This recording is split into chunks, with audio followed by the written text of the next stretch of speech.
রাতের বেলা নলকূপ থেকে পানি চাবার যে শব্দটা, কিন্তু অদ্ভুত ব্যাপার, সেখানে কেউ নেই।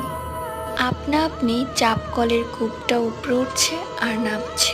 কি অদ্ভুত, তাই না? লোকমুখে শোনা যায় সেখানে নাকি কোনো জিন থাকতো। সেই জিনটা প্রত্যেক রাতে মানুষদেরকে এভাবে বিরক্ত করত, এবং বাই চান্স যদি কেউ সেই নলকূপের সামনে দিয়ে যেত, তাকে নির্ঘাত মেরে ফেলতো। আজও সেই নলকূপটা সেভাবেই আছে। হাজারো রহস্য সেই নলকূপটাকে ঘিরে।